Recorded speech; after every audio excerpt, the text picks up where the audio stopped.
Going on to some standout players. Standout players, again, week 1 of fall camp, so it's not like we've had a whole lot of looking around and being able to see these standout players that are just going to have a huge season, but guys that you look at from week 1 and say, man, for being week 1, they showed up ready to go. First off, starting off with one that I don't think would take many people by surprise, Peyton Bowen. Peyton Bowen is a guy that many people want to see play, and I'm in the same boat. I'm right there with you guys. I want to see Peyton Bowen out on the field. I want to see him getting a lot of snaps. I want to see him out there in multiple positions. But we have to recognize that this secondary, I feel like, is in a really good spot in depth. Now, Coach Venables has talked a little bit about how the depth in the corner position isn't as deep as he would like to see, but I think he has higher standards, and that's something I love to hear. When I look at the recent Oklahoma Sooners defenses and the way that one corner would go out and we wouldn't have somebody to step in to fill in their position, man, that is something that this year I don't have as many worries, and I love to see the depth over there. So understand that Peyton Bowen may not be able to step in. He may not play too much on the defense. I think you are going to see him on defense. I think you're going to see him out there often, but maybe not a ton of snaps. So this is really exciting. I do want to see him out there, but recognize that Brent Venables knows what he's doing with this defense, and we just have to have confidence in him ultimately. There's been a lot of hype around Peyton Bowen being a big-time special teams player as well. We saw that last year. He had a couple of punt blocks that were big-time moments too, and big-time kind of momentum changers. So I have no doubts that he's going to be special on the special teams. Pun not really intended there, but he's going to be a great special teams player and one that really wants to get out there. In an interview, he said, quote, "I'm going to try to work my hardest to get to that position, being the returner position. I've just got to show the coaches that's something I want to do and that I can do. I've just got to prove to them day by day that I have the ability to do that, which is returning." He also seemed eager to play both kick return and punt return. I don't think he is wanting to just settle for one. I think he wants to get out there for both. We saw him in Texas at high school. When he was in high school, being an amazing punt returner. I have no doubts that he could do that again here at the next level here in college too. So very excited to see what role he plays on the defense as a depth player, but then also to see him step in for special teams as well. Going on to J.J. Hester.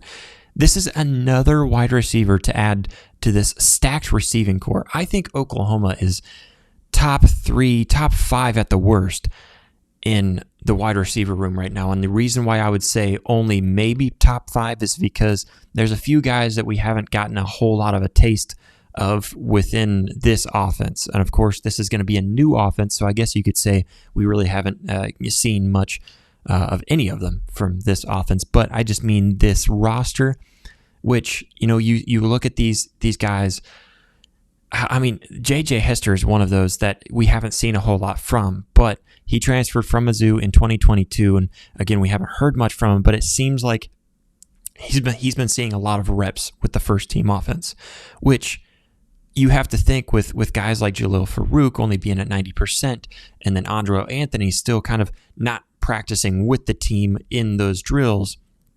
This is something that we love to hear, is that we've got another wide receiver to add to that room for Jackson Arnold. So that's really awesome to see. Love to see the depth over there, and also to know that we're deeper than we originally thought. I was even going as far to say as Brendan Thompson being one of those guys that I think we're going to hear a lot more, especially as that deep threat. That's going to be kind of one of those wild cards hidden in our back pocket.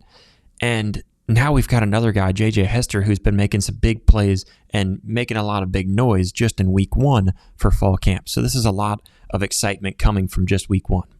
Going on to the running back position, we know Taylor Tatum is a freshman that we expect big things, and I'm hearing that he's a running back that, as a freshman, is going to see quite a bit of play time out on the fields. And of course, Gavin Sawchuk, most likely going to be that first string main guy to throw in there. But Taylor Tatum, hearing a lot of good things about him, but also running back Javonte Barnes. Yes, that's right. We still have him on the squad, and he has some reps with the first team so far in this first week in fall, which is really cool to see. I love to see that with Javonte Barnes. He had kind of a disappointing season last year, according to him, which we can all understand, kind of a confusing season where it just didn't really fall together. And I believe he had injury problems as well, if memory serves me correctly. So I'm really excited and really interested to see what his role is going to be here on this offense, since we already kind of have two running backs that we know we're going to lean on. How are we going to get Javonte Barnes mixed in with that three running back rotation? That's going to be really cool to see and exciting, because the running back position takes on such a big role, whether it's receiving out of the backfield, running up the gut, being that speed guy for the edge, maybe a guy that steps in there as a blocker. So you're going to see many different scenarios for one running back. It's nice to know that you've got several running backs that you can split that load off with.